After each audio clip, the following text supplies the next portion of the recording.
সবার মনে প্রশ্ন হচ্ছে দেব এখন কোথায়? সাহেব ভট্টাচার্যের লিঙ্কটা কি তোমার কাছে আছে? শাকিব খানের রূপচর্চা নিয়ে মুখ খুললেন কে? রাম রাবণের যুদ্ধ কি দেখা যাবে রামায়ণা 1-এ? এই সব কিছু নিয়েই থাকছে আজকের এই ভিডিও। হ্যালো বন্ধুরা, welcome to my channel, welcome to my another video. তাহলেই দেবকে দিয়ে শুরু করা যাক। দেব রয়েছে লন্ডনে, তার কারণ প্রজাপতি এই সিনেমা যখন হিট হয়েছিল তারই সিকুয়েল নিয়ে আসার জন্য মেকার্সরা উঠে পড়ে লেগেছিল। তারই শুটিং এর জন্য এখন দেব অ্যান্ড তার টিম লন্ডনের আনাচে কানাচে এখন শুটিং করছেন। রয়েছেন মিঠুন চক্রবর্তীও। পরের গল্পটা তো আরো ইন্টারেস্টিং, তার কারণ সাহেব ভট্টাচার্য। হ্যাঁ, সবাই সিরিয়ালে তাকে দেখেছে, অ্যাঙ্কারিং এও খুব ভালো ছাপ ছেড়েছিলেন এক সময়। সেই সাহেব ভট্টাচার্যের একটা কোন ভিডিও সোশ্যাল মিডিয়ায় ফাঁস হয়ে যায়, আর সেটা নিয়েই চলছে এখন বিধি বিচ্ছিরি ব্যাপার। সেটাকে নিয়েই এখন সোশ্যাল মিডিয়া সরগরম।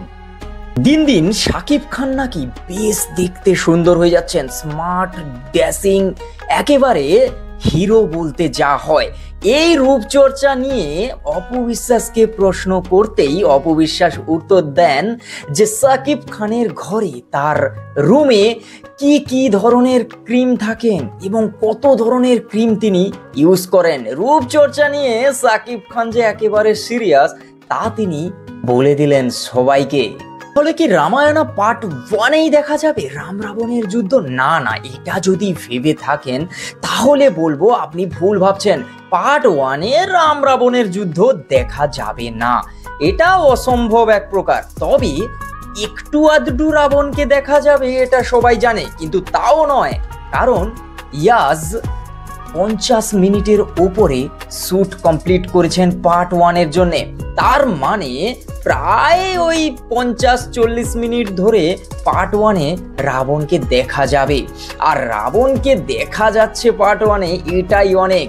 আর যে জায়গায় গল্পটাকে নিয়ে আসা হচ্ছে, একটা জায়গায় গিয়ে দেখবেন যে রাম রাবণের যুদ্ধ পৌঁছানোর আগেই হয়তো 3000 কোটি টাকা ক্রস করে যাবে এই সিনেমা।